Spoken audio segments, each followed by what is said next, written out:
안녕하세요. 사연 읽어주는 남녀입니다. 오늘도 와주셔서 감사합니다. 오늘의 여성 사연자분 사연은 제가 소개해드리도록 하겠습니다. 많은 청취 부탁드리며 오늘의 사연 바로 시작하겠습니다.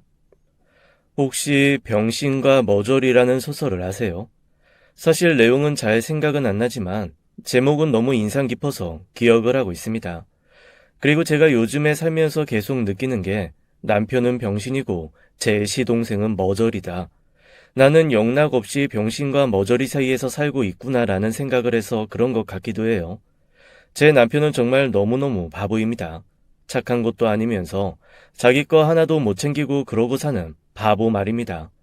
그러는 주제에 똑똑한 척은 혼자 다 해요. 이거는 이래서 안 되고 저거는 저래서 안 되고 정말 많이 많고 까다롭습니다. 어디 음식점 같은 데 가서 뭐 하나라도 조금만 이상하면 드립다 따지는 건 정말 잘합니다. 그런데 그 정도는 사람이 하는 일이니까 적당히 넘어갈 수 있는 것들이거든요. 적어도 제 생각에는 그래요. 그런데 그런 것들은 무슨 세상 제일 똑똑한 소비자 납신 것처럼 얼굴 시뻘개져서 버럭버럭 성내고 따져듭니다. 정작 정말 부당한 거는 말 한마디 못하고 고스란히 당하고만 있는 주제에 말이죠. 한 번은 이런 적이 있습니다. 제가 시장에서 100원, 200원 깎는 것을 정말 못해요. 그거 깎아봐야 제가 갑부되는 것도 아니고 소위 깎는 재미에 그냥 하는 건데 저 같은 사람이 10명, 20명이면 파시는 분들은 여하튼 손해가 나는 거잖아요. 그런 게 불편해서 차라리 정확하게 가격표 붙어 있는 슈퍼를 갑니다. 그런데 남편은 같이 장 보러 가자고 하면 꼭 시장에 가려고 합니다. 사실 시장이 특별하게 더 싸거나 한 것도 아니거든요. 오히려 품목에 따라서는 더 비싼 것도 있고요. 그럼에도 불구하고 시장에 가려는 건 순전히 물건값 깎는 희열 느끼면서 본인이 합리적인 소비자인 것처럼 굴고 싶은 마음 때문입니다. 신혼 초에 몇 번 그런 걸로 부딪힌 이후에 아주 지긋지긋해서 저는 장 보러 가자고 하면 무조건 그냥 슈퍼로 가거든요. 그런데 그날 슈퍼에서도 사단이 났습니다. 왜 슈퍼에 가면 미리 싸놓고 바코드가 붙어있는 품목들이 있고 자기가 원하는 만큼 담은 후에 바코드를 따로 붙여서 가져가야 하는 경우도 있잖아요. 그때 아마 꽈리고추였을 거예요. 장조림하면서 조금 넣는 거라 그렇게 많이도 필요 없고 딱 한 주먹 있으면 되는 거였거든요. 그래서 제가 필요한 만큼 봉투에 넣어 가격표를 인쇄했습니다. 3,800원인가 3,850원인가 하여튼 4,000원이 안 되는 금액이 나왔는데 남편이 그걸 받아들더니 슬그머니 가격표를 떼는 겁니다. 그리고 이미 포장이 되어 붙어있는 꽈리고추 중 하나의 가격표를 떼서 우리 봉투에 붙이더라고요. 한마디로 두 개의 가격표를 바꿔치기 한 거죠. 제가 너무 어이없어서 바꿔치기 한 가격표를 봤거든요. 그랬더니 글쎄 딱 30원이 적은 금액이더라고요. 아니, 지금 혹시 이 30원 싸게 사려고 가격표를 바꿔치기 한 거야? 30원이 어디야. 어차피 이미 포장된 거 사는 사람들은 자기가 직접 무게 달고 포장하는 수고를 안 하겠다는 거니까 그 정도는 더 주고 사도 돼. 그건 아니지. 이건 가격표 바꿔치기야. 범죄라고. 야, 돈을 안 내고 가져가는 게 범죄지. 난 돈 낸다잖아. 다만 지혜로운 소비자의 입장에서 30원 적게 사는 방법을 찾은 거라니까. 정말 주변 사람들이 들을까봐 창피해서 더 이상 말을 섞을 수가 없더라고요. 너무너무 창피했습니다. 사실 그날 다른 것도 더 살 것이 있었는데 남편을 옆에 두고는 아무것도 사기가 싫었습니다. 그래서 집으로 와버렸죠. 남편은 왜 장 보러 가서 꽈리고추 한 봉지만 사오는 거냐고 투덜거렸지만 그 말에 대꾸도 하기가 싫었어요. 그런데 제가 폭발한 건 그날 저녁이었어요. 글쎄 시어머니가 갑자기 전화를 하셔서 남편을 붙들고 눈물 바람을 하시는 겁니다. 친구를 만났는데 글쎄 친구가 지갑 안에 5만원짜리 6장을 넣고 다니는 걸 보여주면서 늙어서 지갑에 5만원짜리 몇 장도 없으면 쪽팔리고 인생 잘못 산 거라고 했다나요. 그러면서 자기 지갑에는 1,000원짜리 몇 장뿐이라고 그 말 듣고 상처가 돼서 잠이 안 올 것 같다고 하신 겁니다. 아이고 그랬더니 이 남한테만 착한 등신이 자기 엄마에게 덜컥 50만 원을 보내주는 거 있죠. 집 마누라는 30원 때문에 다시는 그 슈퍼 못 가게 부끄러움을 줬으면서 자기 엄마한테는 논의도 없이 턱 50만 원을 쏘더라고요. 그날 정말 크게 한바탕 했죠. 남편의 행동은 이렇게 매사 앞뒤가 안 맞습니다. 본인은 몰라요.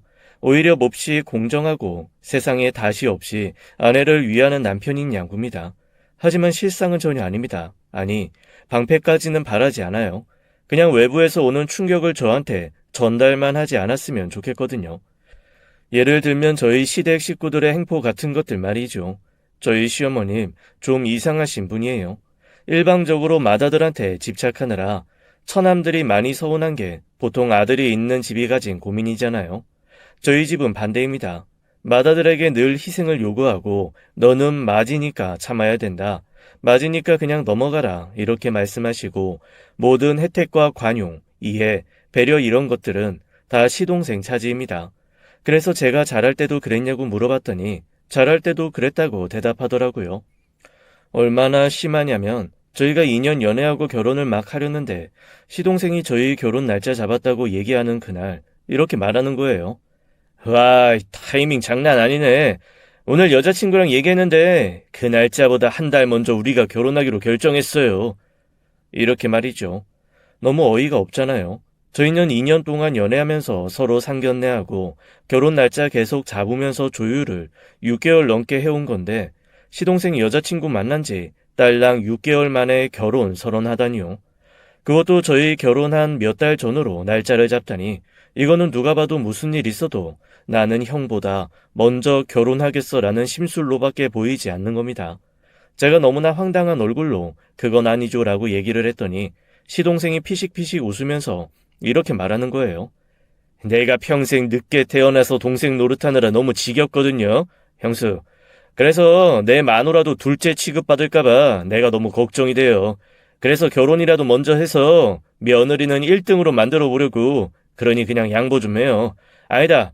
뭐 날짜 자체를 좀 양보해주면 그날 형이랑 형수가 예약했던 거 뭐 우리가 좀 고스란히 받고. 아니 칼만 안 들었지 이게 무슨 강도짓 하는 소리인가 싶었습니다. 그래서 제가 그때만큼은 아주 냉정한 얼굴로 절대 싫다, 안 된다. 우리는 무조건 그날 결혼할 거고 하객들한테도 미안한 일이니까 도련님은 내년에 하셔라. 그렇게 얘기했습니다. 그러니 시동생이 얼굴 싹 굳히면서 이렇게 말하대요. 원래 첫 결혼에 축의금 더 많이 들어와요. 이때까지 형이 맞으라고 이런저런 혜택 다 받고 살았잖아요. 첫 축의금 좀 받겠단 게 어때서 그래요? 형수 그렇게 안 받는데 사람이 아주 꼬장꼬장하네. 점점 더 점입 가경인 뻔뻔함에 정말 기가 막히더라고요.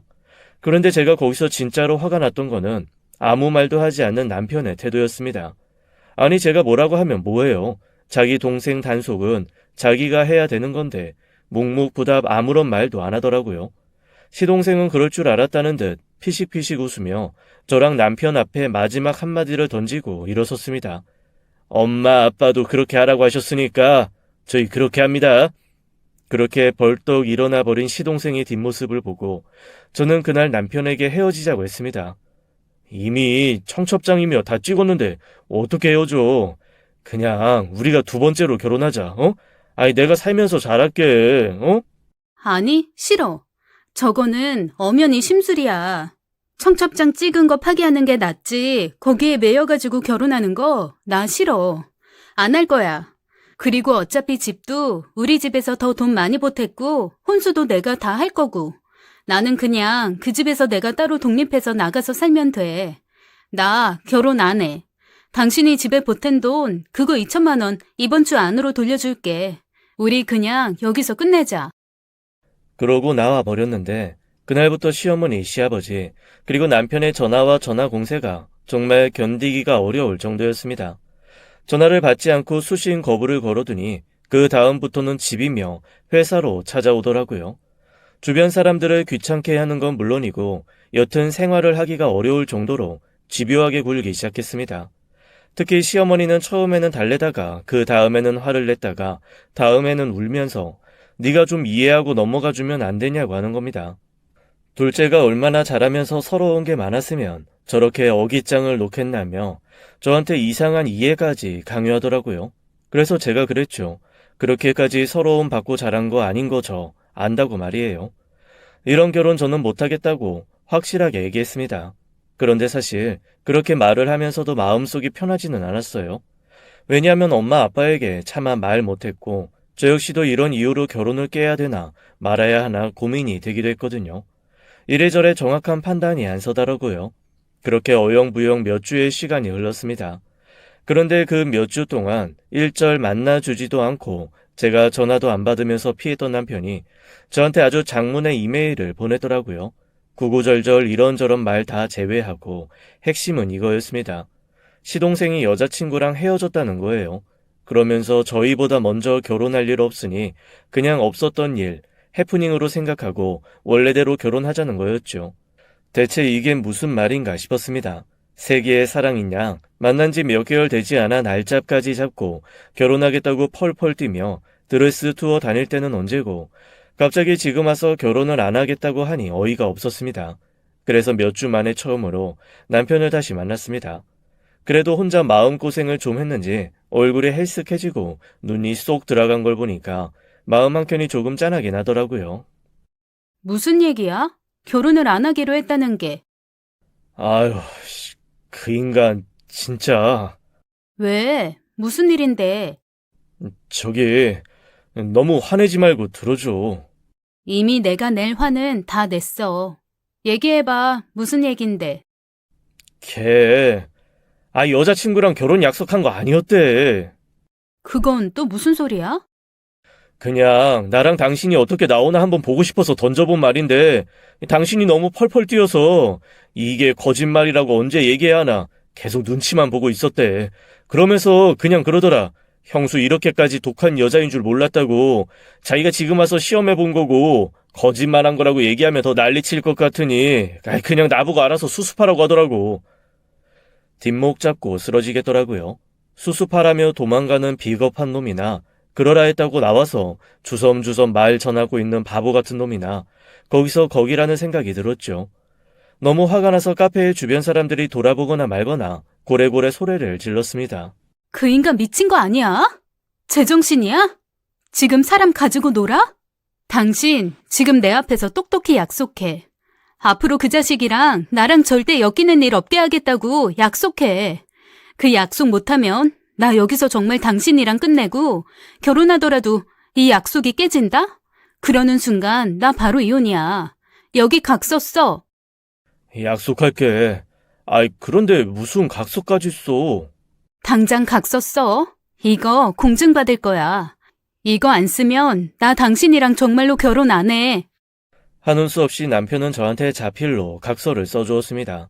시동생과 엮여 제가 다시 한번 분통이 터지는 사건이 생기면 주저없이 제가 원하는 모든 것을 들어주겠다는 거였죠. 거기에 저희 부부가 가지고 있던 재산을 모두 저한테 양도하고 말없이 물러나겠으며 그 중재를 하지 못한 보상으로 매달 얼마씩 위자료도 주겠다는 이런 각서였어요. 사실 그때는 저도 장난 반, 진담 반이었습니다. 그런 각서가 정말로 효력이 있을 거라는 생각도 안 했고 그런 각서를 쓴다고 해서 진짜 남편이 시동생과 연을 끊거나 앞으로의 결혼 생활에서 시동생의 횡포를 막아줄 거라고는 사실 기대하지 않았어요. 그래도 제 자존심에 이런 거 하나는 받아놔야 속이 시원하겠다 싶더라고요. 그래서 우선 남편에게 각서를 받고 돈에 대한 액수도 상세히 적은 후 정말 공증을 받았습니다. 그리고 또 하나 조건을 걸었습니다. 시어머니에게 가서 저한테 사과하라고 하는 거였죠. 그랬더니 남편이 몹시도 곤란한 얼굴로 저한테 더듬더듬 빌더라고요. 저기 우리 엄마 지금 너무 충격받으셔서 너한테까지 사과하라 그러면 엄마 진짜 어떻게 될 수도 있어. 둘째가 그런 거짓말을 했다는 것도 엄마는 너무 쇼크여서 지금 알아놓으셨단 말이야. 어제는 병원 가서 링겔까지 맞고 오셨어. 병원에서 링겔까지 맞았다는 얘기를 들으니까 제 마음이 조금 약해지더라고요. 그리고 엄밀히 따지면 시동생 편을 들기는 했지만 어머니도 속긴 속은 거잖아요. 게다가 남편이 너무 사정사정하면 싹싹 비니까 그냥 이쯤에서 용서하고 우리 둘만 잘 살자라는 생각도 들었습니다. 그래서 저희 친정 부모님께 아무런 말도 하지 않고 그냥 조용히 결혼을 진행하기로 마음먹었습니다. 결혼식의 시작은 무난했습니다. 중간중간 시동생이 쓸데없는 소리를 해가지고 결혼식장에서도 몇 번 제가 울컥하기는 했지만 거기까지는 뒤집어질 수는 없었죠. 시동생이 그런 말을 할 때마다 남편 얼굴이 하얗게 질리면서 안절부절 못하며 자기 동생을 뜯어 말리는 걸 보면서 마음을 다스리기로 했고요. 그래도 이 사람이 이렇게까지 하니 일단은 참고 가만히 있어야겠다. 오늘은 아무 말도 하지 말아야겠다 라는 생각을 하게 된 겁니다. 그런데 진짜 말끝마다 아주 얄밉고 꼴 보기가 싫은 게 이루 말할 수가 없더라고요. 축의금 세고 있는 남편 동창 옆에 슬그머니 가서는 글쎄 저 들으라는 듯 이러는 거 있죠. 아유, 이 첫 축의금 이게 참 장난이 아닌데 이게 다 내 거였어야 되는데 아이고 아까워라. 아이고 아까워. 계속 그런 소리를 해서 오히려 남편 친구가 형 결혼식에서 뭐 하는 거냐고 한 소리 통박을 줄 정도였습니다. 그리고 더 기가 막혔던 건 자기 결혼도 아니면서 사돈의 팔촌, 몇 년간 연락 끊긴 후배들까지 싹 불러다가 축의금 낼 필요 없다고 밥이나 한 끼 먹자고 부른 거라며 식권을 30장 넘게 가지고 가서 다 뿌린 거 있죠. 나중에 손님들한테 인사 다니면서 그 테이블 앞에서 제가 표정 관리가 안 돼서 정말 쓰러지는 줄 알았습니다. 술도 산더미처럼 쌓여 있죠. 다들 얼큰하게 취해서 다른 손님들 눈살 찌푸릴 정도로 시끄럽게 떠들며 거기서 동창회를 하고 있는데 테이블을 엎고 싶더라고요. 정말 가족만 아니었으면 싹 다 벗겨가지고 채찍으로 펑펑 때려주고 싶을 정도로 밉고 야속했습니다. 정말 꼴도 보기 싫고 눈도 마주치고 싶지 않아 그 테이블 휙 돌아서니까 글쎄 시동생이 제 뒤에 대고 뭐라고 그러는 줄 아세요? 아이고, 우리 또 대쪽 같은 형수님 골라셨네. 저렇게 대꼬챙이 같아서 우리 형 어떻게 살라나 몰라. 매일 저녁 콕콕 찔려서 아주 그냥 온몸에 피 철철 흘리면서 가는 거 아닌가 모르겠어. 여자가 좀 푸근한 맛이 있어야지. 아이고, 꼬챙이. 야, 무슨 고슴도치 품고 사는 것 같을 것 같아. 이거는 엄연한 성희롱이잖아요.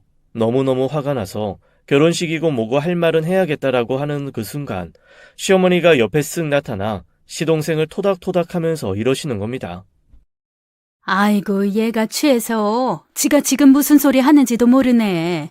평소에 자기 형수 참 좋아하는 앤데 얘 세아가 술 먹고 하는 말은 귀담아 듣는 거 아니다. 이런 거 귀담아 듣고 또 정색하고 돌아지고 그럴 건 아니지? 내가 술 깨면 잘 타이를 테니까 너는 가서 다른 손님들한테 인사해라. 그런데 시동생은 누가 봐도 술 취한 그런 모습 아니었거든요. 오히려 평소보다 더 멀쩡한 상태였습니다. 그럼에도 불구하고 시어머니가 그렇게 얘기하는데 제가 술 안 취했다고 알코올 지수 확인해보자고 그럴 수 없는 노릇이잖아요. 그저 부글부글 끓는 속을 다스리며 그 자리를 벗어나는 수밖에 없었습니다. 그쯤 되니까 제 남편한테도 정말 너무너무 화가 나는 거예요. 거기서 똑 부러지게 엄마는 얘가 뭐가 술에 취했냐고 따져주는 것도 아니면서 그렇게 제 눈치를 보며 안절부절 어쩔 줄을 모른 채 있는 것도 미웠습니다. 여기 치이고 저리 치여가면서 그렇게 기죽어 있는 모습도 그것도 그거대로 꼴보기 싫더라고요. 결국 그날 저녁 저는 결혼 첫날 밤에 남편한테 있는 대로 성질을 내고 화를 내면서 토라져서 등 돌리고 누워 자버리고 말았습니다. 이후 신혼여행이 당연히 마냥 좋지는 않았죠. 서로 서먹하고 어색하게 굴다가 한국 들어오기 이틀 전부터 그나마 조금 신혼여행다운 그런 여행을 했습니다. 속상하더라고요. 그래도 큰돈 들여 여행 간 건데 사진마다 제 얼굴은 굳어있고 행복한 추억도 별로 없는 것이 말이죠. 이게 다 시동생 때문이라는 생각에 정말 다시는 보고 싶지 않은 그런 마음뿐이었습니다. 그런데 보고 싶은 사람은 그렇게 보고 싶다는 간절함을 품은 채 별 보고 빌고 달 보고 빌어도 볼 수가 없는데 보기 싫은 사람은 고개만 돌려도 눈에 띄는 게 아이러니더라고요. 아니 하필 시동생이 옮긴 회사가 저희 신혼집이랑 가까운 거예요. 평생을 팽팽 놀다가 비록 비정규직의 3교대 근무인 회사이기는 하지만 그래도 취직이라는 것을 했으니 축하할 일이기는 했거든요. 시부모님은 무슨 고시 패스라도 한 것처럼 경사 났다고 펄펄 뛰며 좋아하셨고요. 그 상황에서 저만 신혼집 근처에 취직했다고 싫어할 수는 없잖아요. 그럼에도 불구하고 불편한 건 사실이었습니다. 하다못해 제가 주말에 잠깐 산책을 나가려고 할 때도 주말 근무로 나온 시동생과 마주치는 일이 종종 있었습니다. 그때마다 생판 모르는 남처럼 굴 수도 없고 그렇다고 반갑다며 인사하는 건 더 싫었습니다. 그저 멀리서 시동생인 것 같다 그러면 그냥 괜시니 옆에 있는 가게도 들어갔다가 다시 뒤돌아서 집에도 갔다가 제가 오히려 죄 지은 사람처럼 피하고 있더라니까요. 그것도 그것대로 짜증나고 옅은 눈에 가시, 입속에 혓바늘 같은 그런 존재가 시동생이었던 거죠. 그런데 결혼 1년 정도 지난 후부터는 시동생한테 이런 신경조차 쓸 수 없는 일이 발생했습니다. 저희 친정아버지가 갑작스레 췌장암 4기 판정을 받으셨어요. 평소에 그래도 무난하게 건강관리 잘하시고 큰 병 없이 지내시는 것 같았는데 뒤늦게 건강검진하다가 발견한 거죠. 병원에서는 이제 손 쓸 길도 없고 그냥 고통을 덜어드리는 것밖에 할 게 없다고 하더라고요. 저희 친정아빠 몹시 얌전하고 평화로우신 성격이거든요. 투병도 딱 당신 성격처럼 하셨습니다. 거칠고 괴롭게 다른 사람 힘들게 하시지 않고 이 악물고 끙 한번 앓고 그러다가 조용히 잠드셨습니다. 친정아버지가 돌아가신 후 혼자 남은 저희 엄마는 서서히 집을 정리하기 시작하셨어요. 엄마, 왜 꼭 엄마도 금방 떠날 사람처럼 이렇게 다 정리를 하고 그래? 나 좀 무섭고 싫고 그래. 아이고, 네 아버지 가는 거 보니까 사람이 준비하고 갈 수 있다는 것도 복이야. 준비할 수 있을 때 하는 게 맞는 것 같아. 사람 일 어떻게 될지 모르잖니.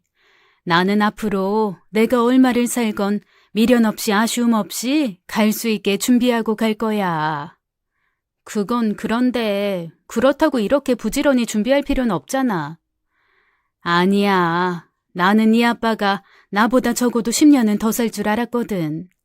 저렇게 허망하게 암 판정받고 3달 만에 훅 가버릴 줄 정말 몰랐단 말이야.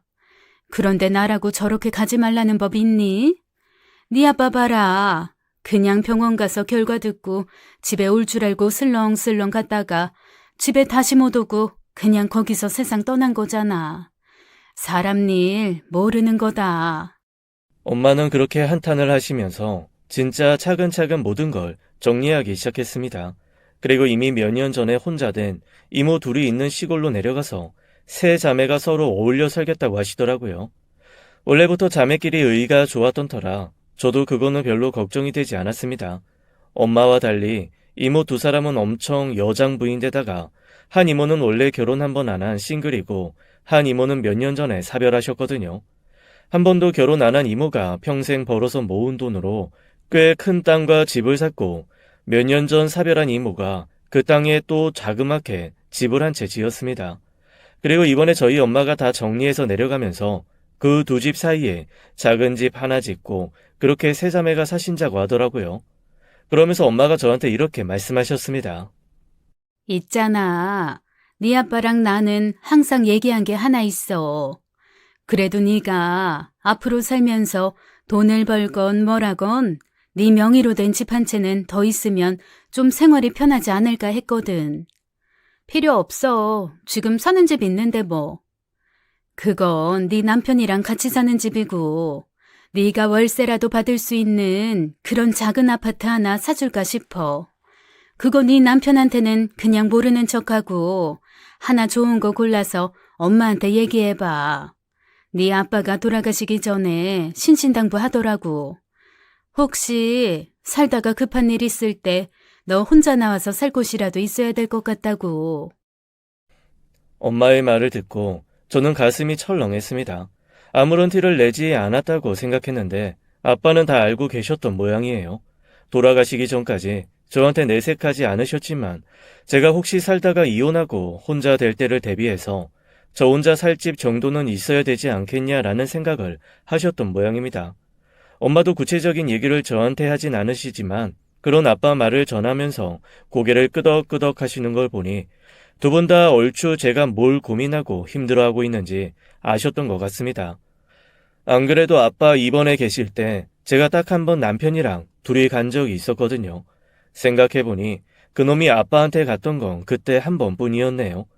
그때 어색하게 침대 옆에 앉아서 안절부절 불편해하다가 복도로 나가버리는 남편을 보며 아빠가 이렇게 말씀하신 적이 있습니다. 사랑하는 우리 딸, 뭘 선택하건 어떤 걸 선택하건 이 아빠는 우리 딸 편이다. 딸 마음 편한 쪽으로 선택해. 이 아빠가 살아서도 죽어서도 도와줄 거야. 어휴, 아빠는 뭐 그런 말을 해요. 빨리 건강이나 찾아. 그리고 내가 얼마나 칼같이 선택 잘하는지 알잖아. 아무 걱정 말고, 응? 그 말을 하는 저를 아빠는 가만히 들여다보며 제 손을 토닥토닥 두들겨 주었습니다. 그리고 쭈뼛거리며 병실 안으로 다시 들어오는 제 남편에게 그러시더라고요. 사람이 살다 보면 이 정말 중요한 게 뭔지 자꾸 잊어. 그거 잊지 않게 주변 잘 돌아보면서 살아. 사실 그때는 아빠가 왜 그런 말씀을 하시는지 잘 몰랐습니다. 그런데 엄마 얘기를 듣고 나니 모든 것이 하나로 깨어지는 느낌이었죠. 아유, 역시 자식 아는 건 부모밖에 없다더니 엄마 앞에서 미안하고 면목 없어 고개를 못 들겠더라고요. 그렇게 저는 엄마의 도움으로 30평대 아파트를 하나 마련했습니다. 그리고 한참 그 아파트 등기 이전이며 매매 마무리하는 문제 때문에 정신없이 부동산에서 마지막 일 처리를 하고 있는데 저희 시어머니가 불쑥 들어오시더라고요. 아뿔싸 싶었습니다. 사실 저희 부부가 사는 동네에서도 조금 떨어져 있고 시댁과도 거리가 있어서 어머님을 여기서 볼 거라고는 꿈에도 생각지 않았거든요. 딱 하나, 어머님이 견제하면서도 친하게 지내는 친구 하나가 근처 아파트에 사는 건 알고 있었는데 이런 식으로 들킬 줄은 몰랐던 거죠. 아니, 네가 여기서 뭐하냐? 아, 어머니, 그러니까 그냥 좀... 시어머니가 낼름 제 옆에 앉으시더니 앞에 있는 서류를 보시고 깜짝 놀란 얼굴을 하시더라고요. 아니, 너희가 돈이 어딨어서 이렇게 비싼 아파트를 사니? 그러자 주책 맞은 부동산 아줌마가 시어머니를 보면서 환하게 웃으시며 글쎄 이러시는 거 있죠. 아유, 친정 부모님이 사주시는 거래요. 부러워라. 나도 이런 친정 부모님 있으면 얼마나 좋아? 그러자 시어머니 얼굴이 순간 번들번들해지기 시작했습니다. 저 얼굴, 제가 너무 잘 아는 얼굴이에요. 욕심으로 가득 들어찬 얼굴 말이죠. 그래서 제가 그 자리에서 그냥 이렇게 얘기했습니다. 아, 완전히 사주시는 건 아니고요. 그냥 일단 엄마가 조금 재산을 정리하고 계셔서 제 명의로 하나 해놨다가 엄마 필요하시면 다시 드릴 거예요. 예, 내가 바보인 줄 아니? 우리 나이에 자식한테 아파트 사주면 그게 다 재산 증여지. 그걸 또 뭘 다시 받겠니? 그리고 너도 한 번 받았으면 끝이지 뭘 다시 드리고 그래? 별 쓸데없는 소리도 다 한다. 아유, 어쨌건 아파트 위치도 좋고 좋네. 아주 쓸모가 많겠어. 그렇게 찜찜한 얘기를 하고 시어머니가 훅 나간 후 저는 엄청 고민에 빠지기 시작했습니다. 그리고 계약서를 가만히 들여다봤죠. 아직 사인할 곳이 많이 남은 그 계약서를 한참 보다가 저는 부동산 사람에게 잠시 미루고 싶다는 얘기를 했습니다. 부동산 사람이 몹시 당황한 얼굴을 하더라고요. 오늘 계약금 서로 주고받고 계약서 쓰는 날인데 지금 와서 미루겠다고 하면 어떻게 하냐는 거죠. 그래서 제가 이랬습니다. 사실 조금 더 큰 집 하나 볼까 싶어서요. 안 그래도 집이 너무 작은 것 같아서 좀 고민하고 있었거든요. 아, 그래요? 그럼 잘 됐다. 이 집 내놓으신 분이 조금 큰 집도 하나 갖고 계신데 오히려 이 집보다 그 집 하는 거 훨씬 더 좋아하실걸요? 이게 작은 집들은 매물이 금방금방 나가는데 큰 집은 덩치가 커서 그런지 의외로 잘 안 나가. 아, 그래요? 그러면 혹시 집주인 지금 오고 계실 텐데 오시면 다시 얘기 나눠도 될까요? 아유, 그럼요. 일단 오늘 계약은 미뤄야 할 것 같다고 제가 지금 전화부터 넣을게요. 저는 그렇게 부동산 주인에게 잠시 계약을 미뤄달라고 했습니다. 집주인은 통화로 자기도 큰 집 하는 게 더 좋다며 일단 집 한번 보고 마음에 들면 계약은 다음날 다시 잡자고 하더라고요.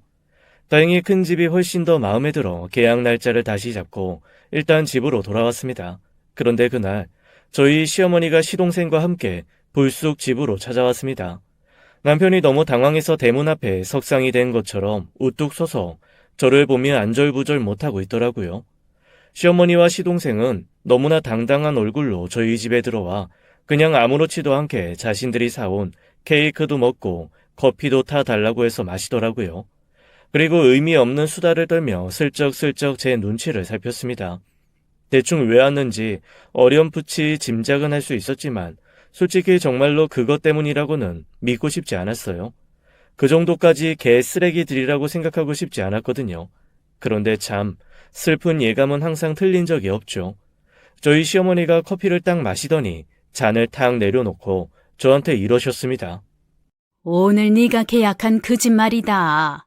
내가 중도금 일부는 보태줄 테니까 그거 한 3년만 네 시동생 좀 거기서 신혼살림 살게 하자. 남편이 얼떨떨한 얼굴로 저를 바라보며 묻더라고요. 그게 무슨 소리야? 오늘 계약한 집이라니. 당신 집 계약했어? 제가 대답하기도 전에 시어머니가 이렇게 얘기하셨습니다. 꼭 자기가 집을 산 것 마냥 잔뜩 흥분한 목소리였습니다. 아니, 오늘 부동산 앞을 지나가는데 제가 앉아서 계약서 쓰고 있더라고. 그래서 봤더니 요 앞에 큰 단지 있는 그 아파트 있지? 새로 지은 거. 거기 30평대 그거 계약하고 있더라. 그래서 내가 이게 뭐냐고 물었더니 친정어머니가 사주셨다는 거야. 아니, 너는 대체 그런 걸 왜 네 남편에게도 말을 안 하니? 아주 의문스러워. 어휴. 남편의 얼굴이 아주 볼만하더라고요. 저한테 뭔가 서운하고 화가 난 건 난 거고 어머니가 무슨 말씀을 하실지 불안하기도 하고 한마디로 안절부절 못하는 모습이 역력했습니다. 아들이 불지옥과 또 다른 지옥 사이에서 널뛰고 있는 건 안중에도 없는 시어머니는 그 와중에도 눈치 없이 말을 이어나갔습니다. 내가 또 눈썰미가 있잖니. 딱 동호수 외워뒀다가, 응? 아까 오후에 부동산에 슬그머니 전화해서 물어봤지. 그랬더니 사자마자 전세 줄 거다 뭐다 뭐 그런 얘기 했다고 그러더라고. 맞지? 그래서 내가 지금 제안하는 거야. 전세금을 시세대로 다 주고받는 건 가족끼리 조금 정없으니까 중도금 일부 조금 보태주고 그거 그냥 얘네 지금 결혼하고 나서 살게 하면 어떻겠냐는 거지. 아유, 생판 남이 사는 것보다 낫지. 안 그래? 당신 이 얘기가 진짜야? 그 자리에서 아무 말도 하지 않았습니다. 그리고 솔직히 속으로 안도의 한숨을 쉬었습니다. 사실 제가 좀 더 큰 집 계약하겠다고 얘기하면서 부동산 주인한테 이렇게 말했거든요. 저희 시어머니가 분명 전화해서 이것저것 꼬치꼬치 캐물을 거예요. 그때 그냥 그 집 사자마자 전세 줄 거라고 중도금 일자 조금 밀어달라고만 했다고만 말해주세요. 제가 더 큰 집 계약했다는 말은 하지 마시고요.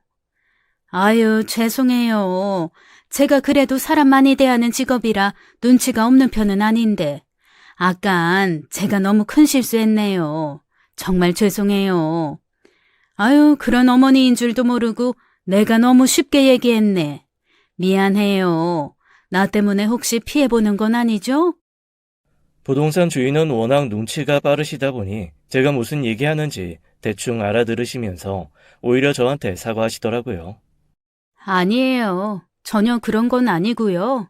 대신 그냥 저희 어머니가 전화 주시면 그냥 그 집 중도금 날짜만 좀 미뤄달라고 했다고, 그리고 매매하자마자 바로 전세 줄 거니까 전세 알아봐 달라고 했다, 이렇게만 얘기해 주세요.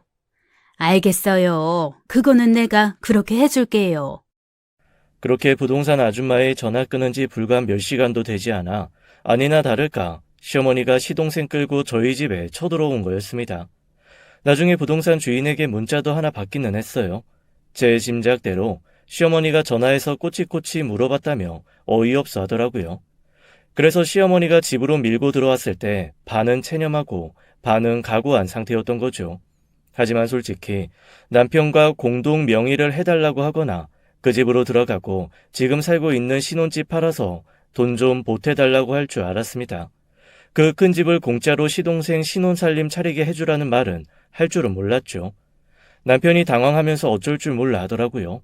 아마 머리가 복잡했을 거예요. 제가 시동생이나 시어머니가 이런 식으로 나오는 거 너무 싫어하는 걸 아니까요. 그런데 참 사람 안 변하죠. 만약 그 자리에서 남편이 버럭버럭 화를 내면서 뭐라고 집어던지며 쓸데없는 소리 말라고 한마디만 했으면 저는 아마 조금 마음을 너그럽게 먹었을지도 모릅니다. 하지만 이 비겁한 바보는 거기서도 입을 다물고 있더라고요. 그래서 제가 그냥 덤덤하게 이야기했습니다. 그 집 매매 다 끝나는 게 도련님 결혼하고도 한 1, 2주 후일 텐데요. 아유, 1, 2주야 기다리면 되지. 호텔에 한 일주일 있는다고 집이 달아나니? 그때 가서 천천히 살림사서 넣으면 되고. 얘가 지금 살 집이 없니 뭐가 없니? 그냥 그런 집에 들어간다는 게 중요한 거지. 어머님이 중도금 주시는 거죠? 빌려주시는 거 아니고 주시는 거 맞죠? 그럼 애들 집 해주려면 그거 몇 배는 들 텐데 내가 2천만 원 해줄게. 그러면 그 중도금만 좀 미리 주세요. 그래야 잔금 일정이라도 좀 땡겨보죠. 지금으로서는 도련님이 결혼할 날짜 한 달 뒤에 그 사람들이 집 나가는 건데 중도금 주면서 이사 비용도 좀 주고 중도금 좀 일찍 줄 테니 잔금 일정 좀 당기자고 하면 그쪽도 좀 일찍 나갈 수 있겠죠. 아, 그럴래? 그래. 그리고 어차피 내가 명의를 바꿔달라는 것도 아니고 그냥 그 집에 좀 당분간 애들 돈 모을 때까지만 살자고 하는 건데. 그래, 그렇게 해. 네가 말귀를 알아들어주니 나로서는 마음이 참 편하다. 시어머니는 그렇게 말하면서 자기가 중도금 2천만 원을 꼭 보름 안에 해주겠다고 약속을 하고 집을 나섰습니다. 남편이 제 눈치를 슬슬 보면서 어쩔 줄을 몰라 하더라고요.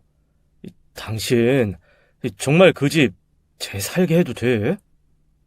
뭐 그러든가 말든가. 그리고 이건 이거고 나 당신한테 할 말 있어. 나 당신이랑 이혼은 해야겠어. 뭐라고? 아니 갑자기 왜?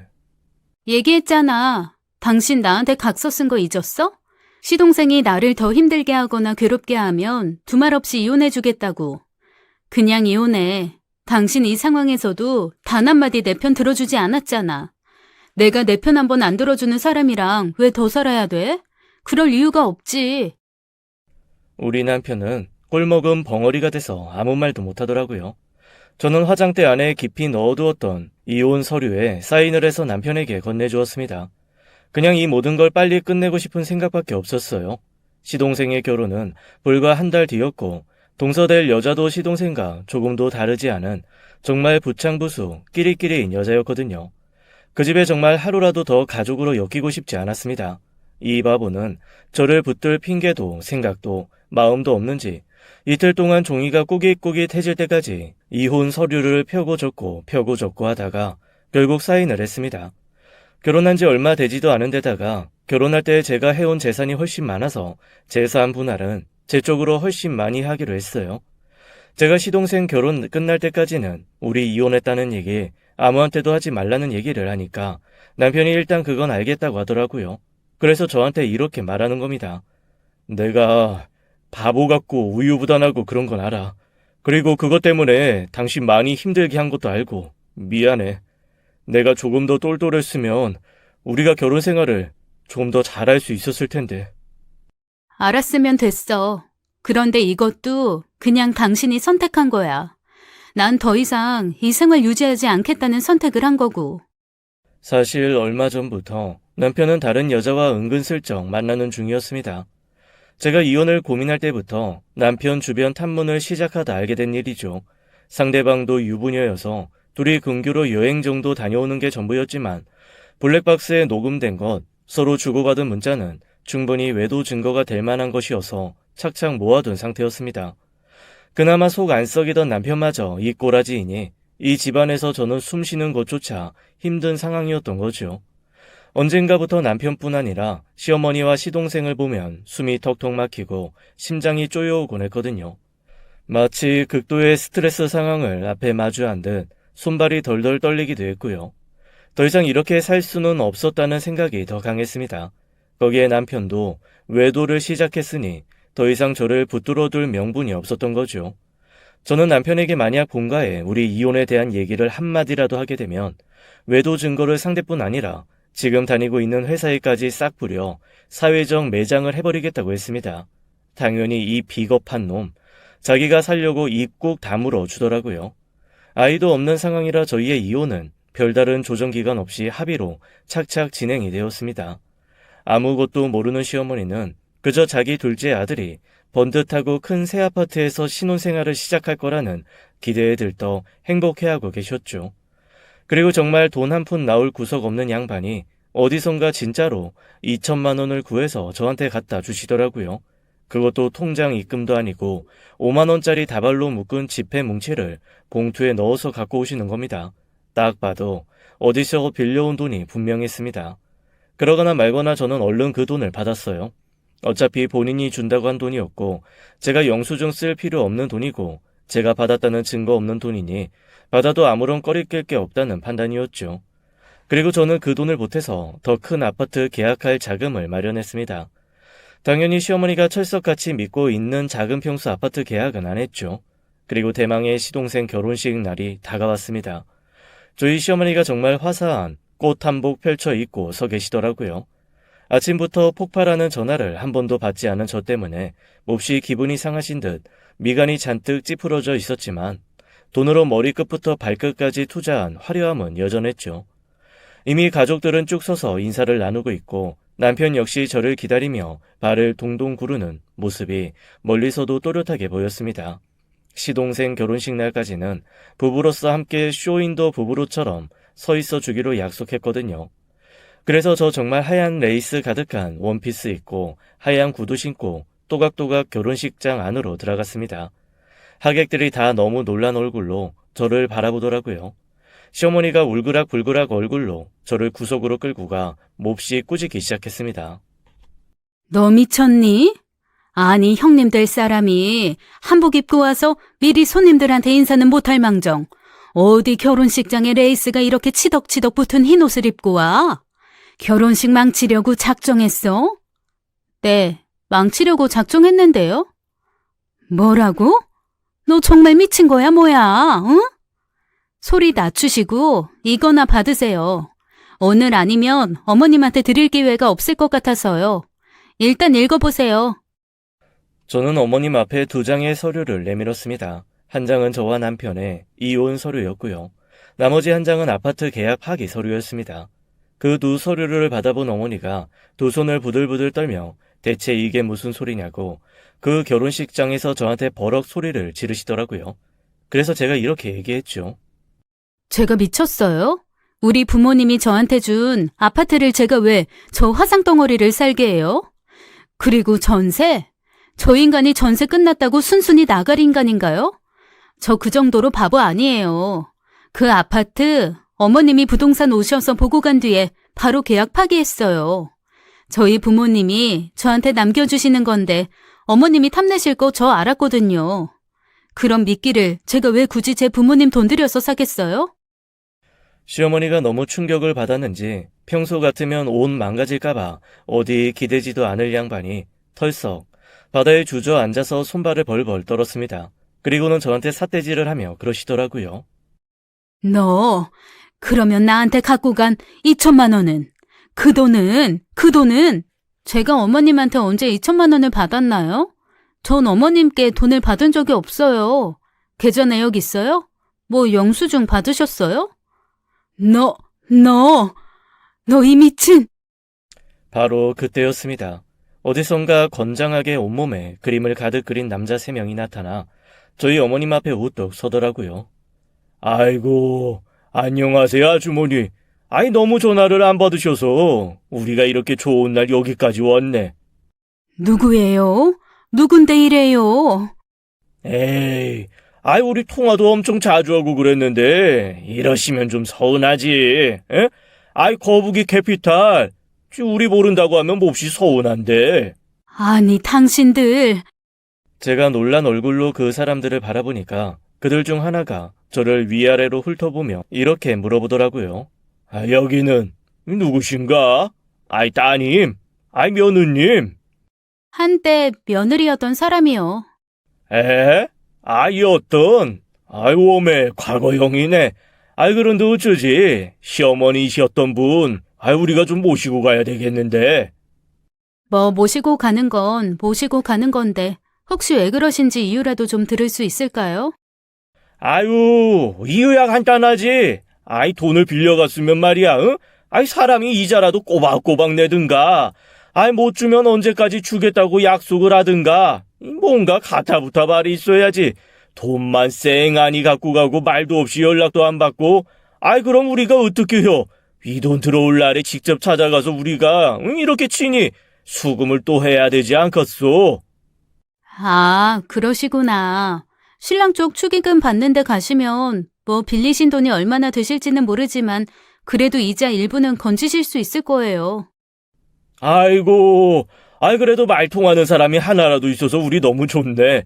우리 예전 며느님이 아주 시원시원하신 분이구만. 아이 갑자기 소화제 먹은 듯이 속이 편해졌어. 우리 옛 며느님이 상황 판단이 빠르고 싹싹하시네. 아이 감사해요. 우리 같은 사람들은 이렇게 일 쉽게 만들어주는 사람을 제일 좋아해. 우리 며느님 아주 훌륭하신 분이야. 네, 제가 좀 그렇죠. 그런데 얼마나 빌리셨길래 이렇게 결혼식장까지 오신 거예요? 아유, 적게도 안 빌리셨어. 통 크게 2천 빌리셨지, 2천. 아이, 뭐 아주 급하다고. 조만간 아파트 하나 생길 거라. 그거 손에 들어오면 담보 잡아서 바로 갚을 수 있다고 그렇게 큰 소리를 뻥뻥 치시더니. 아이, 그런데 가만히 저기요 얘기 들어보니까 뭐 아파트도 날아간 것 같은데. 맞나?